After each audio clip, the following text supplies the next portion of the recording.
On a forgotten stretch of Louisiana riverbank, hidden behind a curtain of moss and the slow collapse of time, stands what remains of Ashwood Plantation. The paint has peeled from its columns, the roof sags, and the once manicured grounds have surrendered to weeds and roots, but the land remembers. Beneath the soil lie bones without markers, stories without headstones, and a history that was never meant to be spoken aloud. That silence ends here.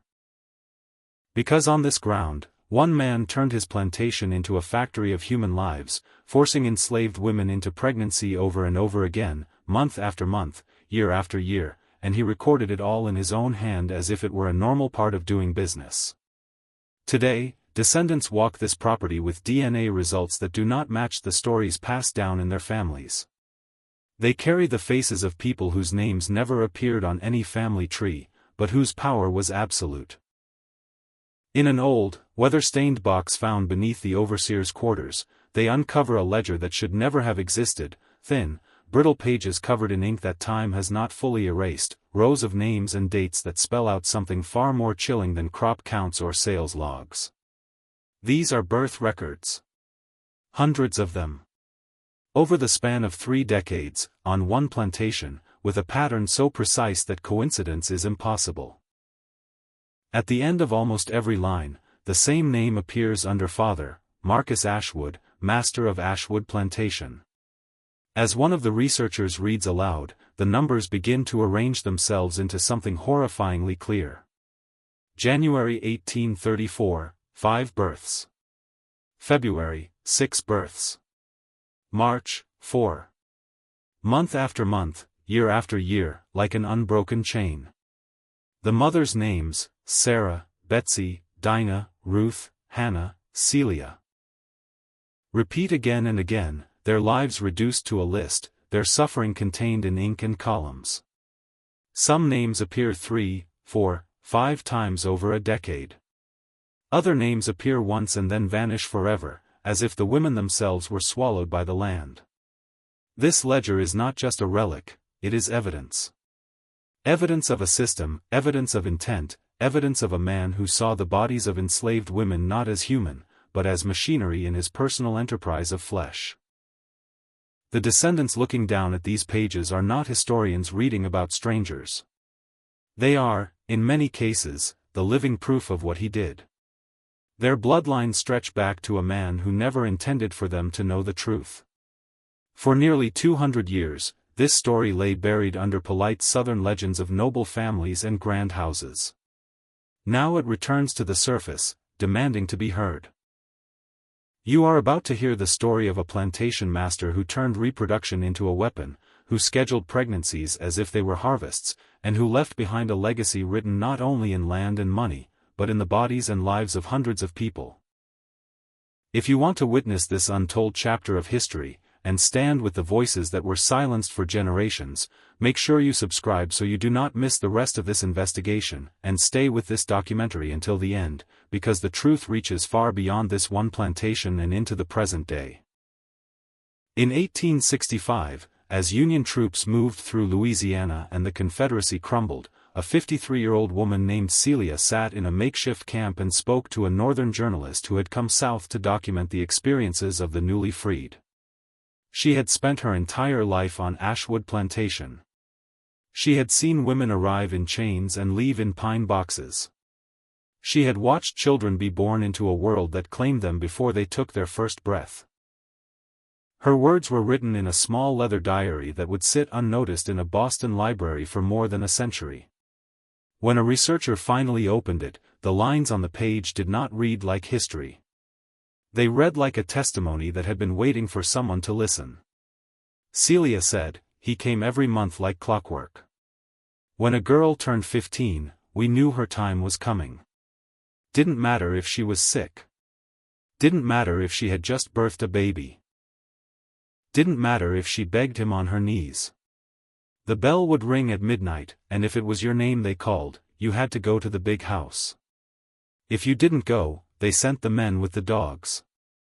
They dragged you there anyway, and you suffered more for making them come get you."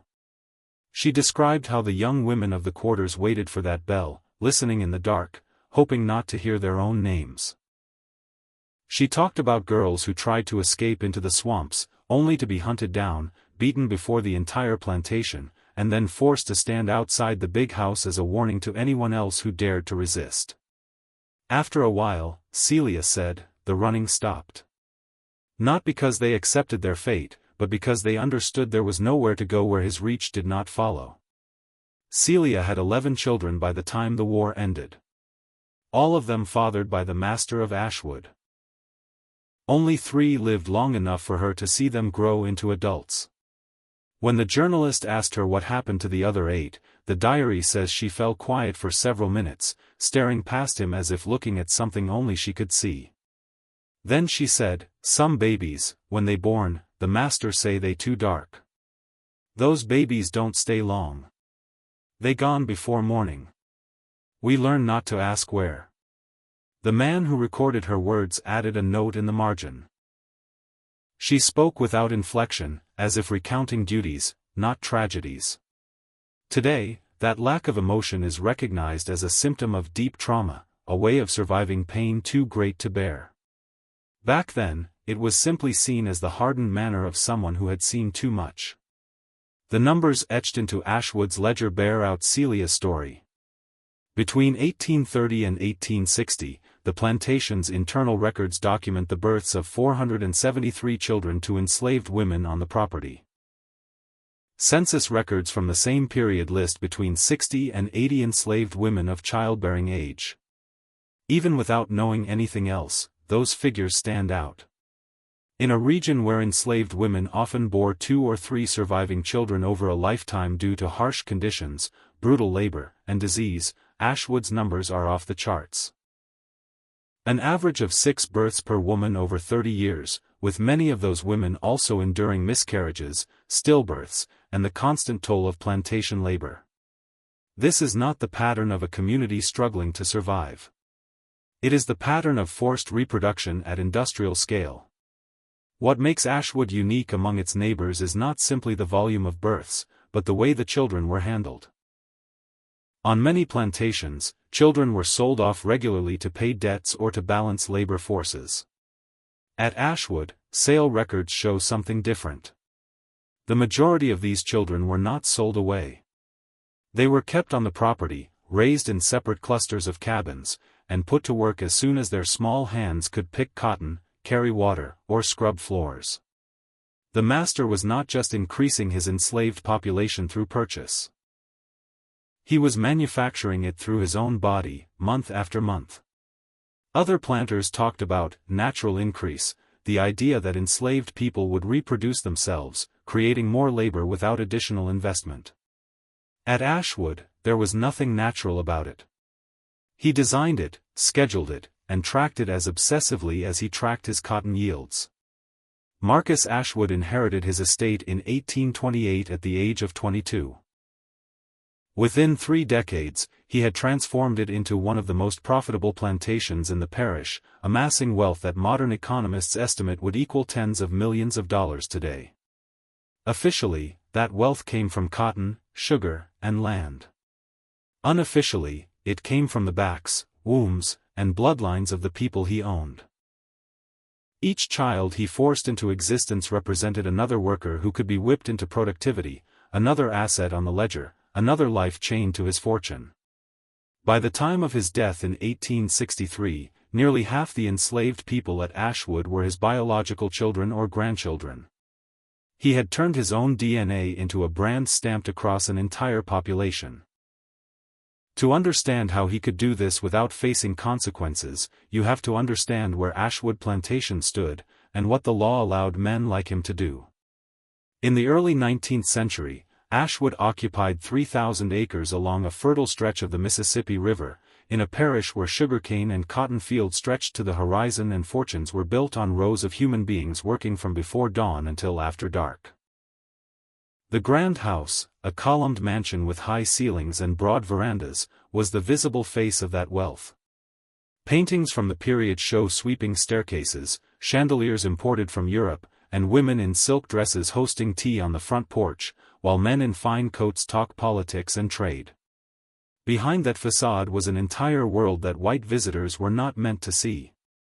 Long, narrow cabins lined the back lanes, their interiors crowded with multiple families sharing cramped spaces. The air there smelled of sweat, smoke, and fear. A separate structure, set slightly apart from the slave quarters but within sight of the big house, held 4 small rooms with thick walls and doors that locked only from the outside. For years, plantation records labeled this building as guest quarters. But no guest would need barred shutters or heavy locks, and no guest would leave behind the sorts of marks that preservationists later found scratched into the plaster. Hundreds of small notches grouped into sets of around 28, one after another, layered over time. Forensic analysis and historical context reveal what those marks likely represented: the passing of cycles, the tracking of time between monthly violations, the counting of days to anticipate when the master would come again. Ashwood Plantation lay within a legal and social system specifically designed to keep people like Marcus beyond reach. Louisiana's laws, shaped first by French and Spanish codes and later by American statutes, defined enslaved people as property, not persons. Under those laws, an enslaved woman could not go to court. She could not accuse a white man of a crime. Her testimony held no legal weight. Rape, as a concept, barely applied to her in the eyes of the state, because the law did not recognize her right to refuse. A master could whip, chain, and violate his enslaved people without fear of prosecution. The only real limits were financial. A man might be punished by civil penalties for damaging someone else's property. But when the victim was his own, the law turned away. Enslaved people had no legal claim to their own children. Under the doctrine of partus sequitur vent rem, any child born to an enslaved woman automatically inherited her status, regardless of who the father was. That meant every child born at Ashwood was born into slavery, even when the father was the master himself. The law worked in his favor at every turn. If he impregnated an enslaved woman, he did not gain a scandal, he gained another asset. If he impregnated dozens of them over decades, he did not become a criminal in the eyes of his peers, he became a practical businessman increasing his stock. Within this world, Marcus Ashwood moved like a king on his own land.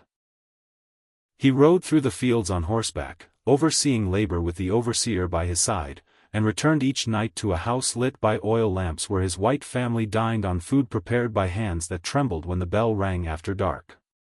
Neighbors visited for dinners and dances, walking past the very people who bore the master's features in their eyes, cheekbones, and skin tone, and pretended not to notice.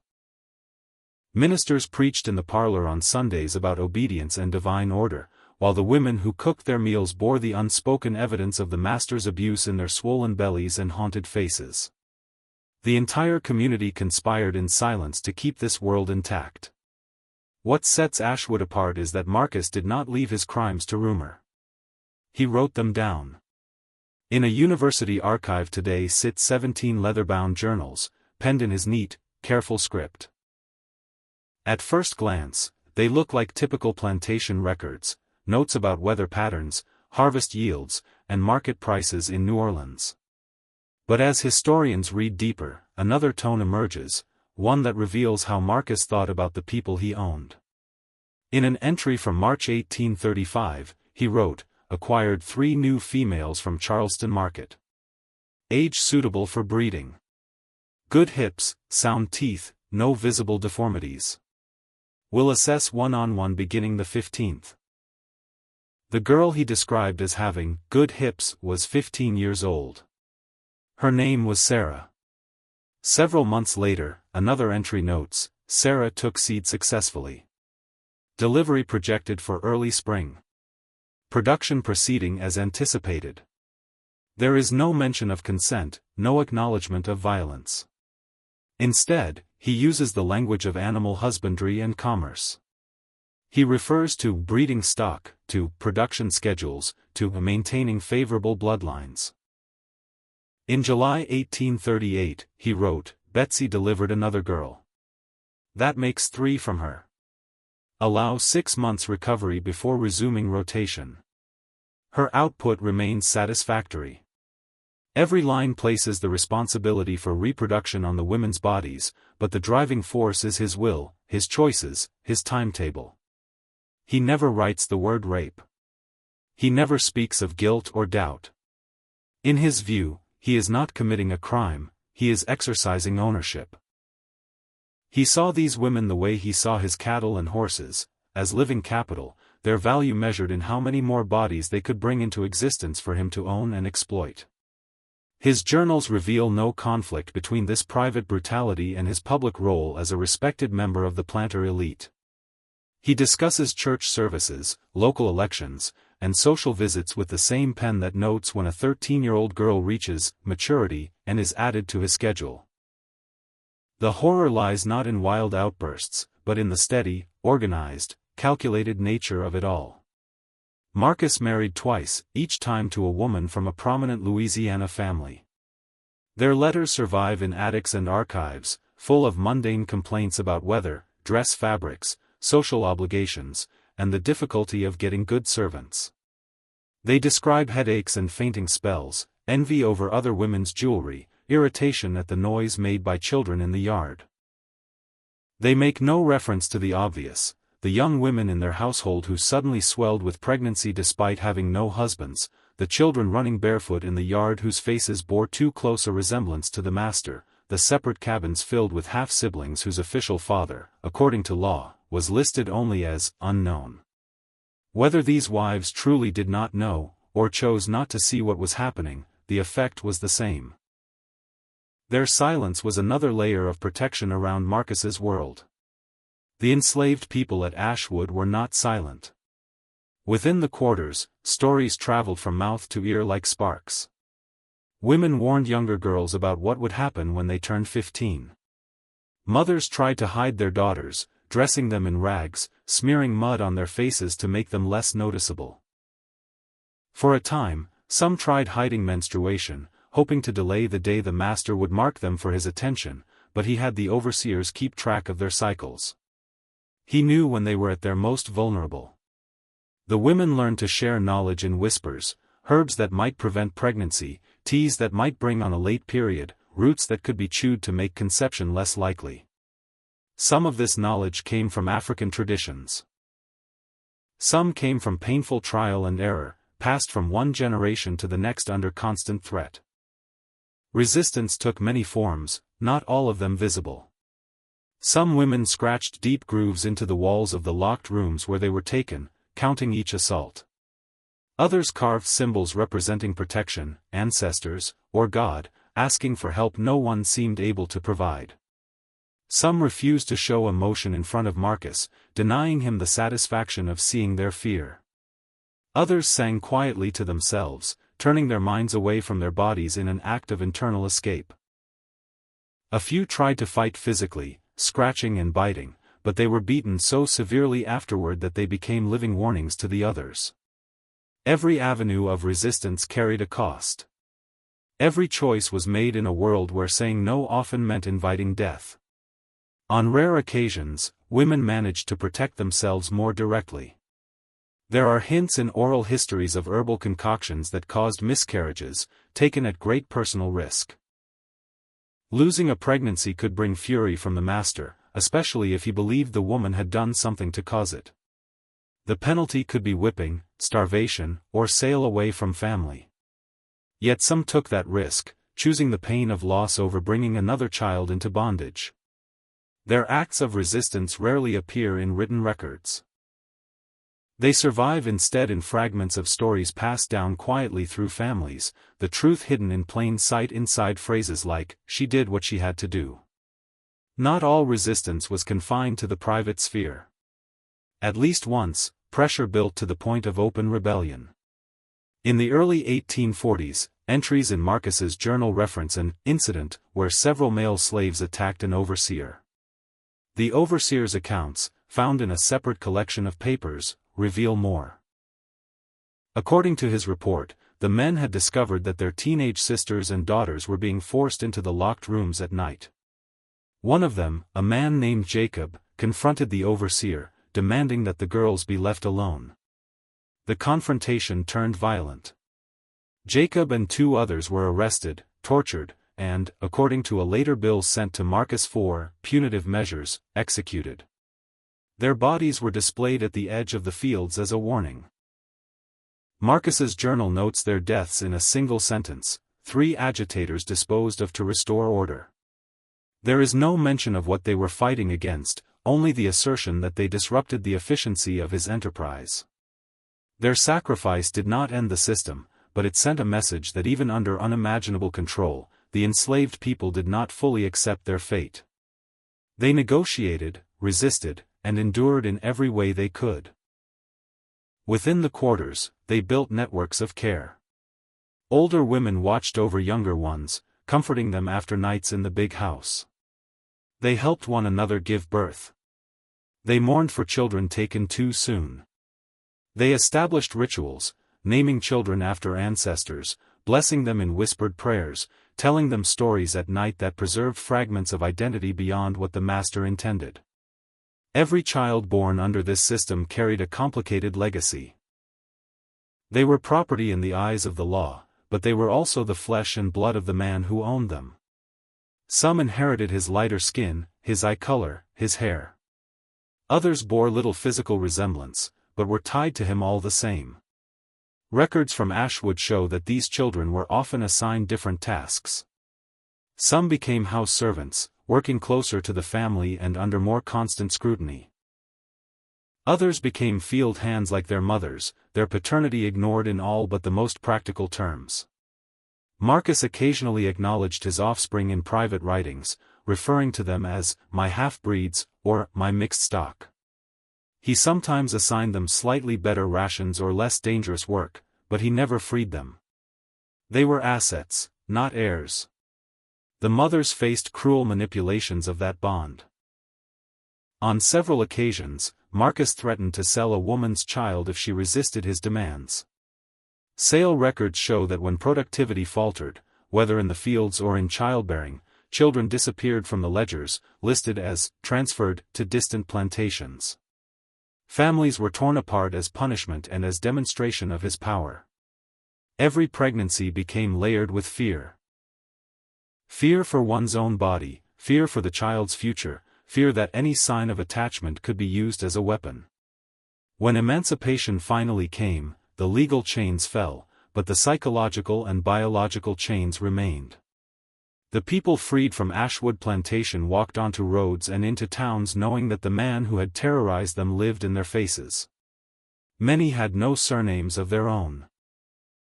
Some took the name Ashwood because it was the only name the world recognized for them, binding them forever to the estate that had nearly destroyed them. Others chose entirely new names, attempting to sever the connection. In either case, the mark of his control lingered. Marcus did not live to see the collapse of the world he built. He died in 1863, likely from illness, still a wealthy man, still unpunished by any court or church.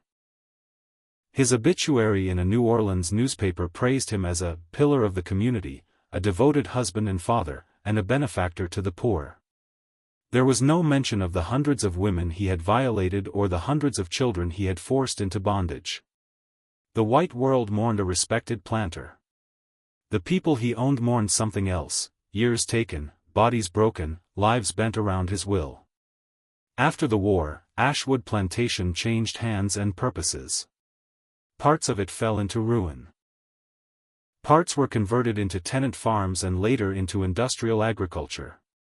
The big house survived, maintained enough to host tours that spoke more about architecture than about suffering. For decades, guides glossed over the slave quarters in a few short sentences, focusing instead on imported marble and handmade crown molding. The locked four-room building behind the kitchen was labeled a storage house or servants' lodging. Visitors took photographs, admired the view from the porch, and left without hearing the names of Sarah, Betsy, Celia, and so many others who had lived and died there. It was not until the late 20th and early 21st centuries that a different kind of investigation began. Descendants of enslaved people, armed with new tools like DNA testing and access to digitized records, started to ask questions that had long gone unanswered. How was it that so many people from the same region, with no known relation, shared genetic markers tying them back to a single colonial-era surname? Why did so many black families carry stories of a distant white ancestor who owned the land, but whose name had never been spoken openly? As genealogists compared notes, a pattern emerged. The name Ashwood surfaced again and again. People from different cities, different states, even different countries discovered they were related. Many through lines that led back to the same Louisiana plantation. The discovery of Marcus's journals and the birth ledger turned theory into confirmation. Suddenly, the stories whispered in families, of a master who liked the young girls, of great-grandmothers who gave birth again and again under mysterious circumstances, matched the written record. Historians could trace specific lines from named enslaved women to present-day descendants, connecting archival documents to living people. Each connection added another layer of meaning to what might otherwise have remained abstract statistics. In recent years, some of these descendants have walked the grounds of Ashwood together, standing in the ruins of the cabins where their ancestors once lived, staring at the walls marked with silent counts of suffering. For many, the visit is both devastating and clarifying. One descendant described feeling as though the earth itself was breathing beneath her feet, exhaling the truth it had held for so long. Another said that for the first time, he understood why his grandmother had always looked away when certain subjects came up, why there were gaps in the family stories that no one seemed able to fill. The legacy of Ashwood is not confined to a single piece of land. It lives in the shape of family trees that are tangled and broken, in the economic disparities that trace back to who had access to inherited wealth and who did not, in the psychological scars passed quietly from parent to child.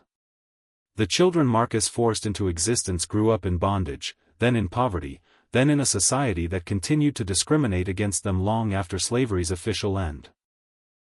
Meanwhile, his legitimate white heirs took his money, his land, and his public honor into the new century, building comfortable lives on a foundation laid by unpaid labor and violence. Today, when a DNA test shocks someone with an unexpected European ancestor, when a black family finds themselves closely matched to multiple white families bearing the same plantation name, when a descendant stands in a cemetery and sees one side of their family buried under elaborate headstones and the other side marked only by trees and unmarked ground, they are touching the aftershocks of what happened at places like Ashwood. The story of one plantation master who impregnated enslaved women over and over for decades is not an isolated horror. It is part of a wider pattern across the American South, where laws, customs, and silence converged to protect men who turned their power into generational exploitation. The difference at Ashwood is that the paper trail survived, and the descendants chose to follow it. They chose to face the reality that their very existence is tied to acts of cruelty, and they refuse to let that truth be buried again. By speaking Celia's words, by naming the women in the ledger, by acknowledging the children whose births were recorded like inventory, they reclaimed something that was stolen, the right to define their own story. This documentary exists for that purpose. To pull this history out of the shadows, to confront how deeply it runs through the roots of families, communities, and the nation as a whole, and to question what it means to seek justice when the perpetrator is long dead but the effects of his actions are still alive in the people walking among us. As you listen, remember that these are not just tales of the past. They are explanations for the present and warnings for the future. If you believe that these hidden histories must be told, if you want to help bring more of these buried truths to light, support this work now. Subscribe to the channel so you do not miss the next chapter of this investigation, like this video to help it reach more people, comment with your thoughts or your own family's stories, and share this documentary so that the voices of those who were silenced for generations can finally be heard by the world.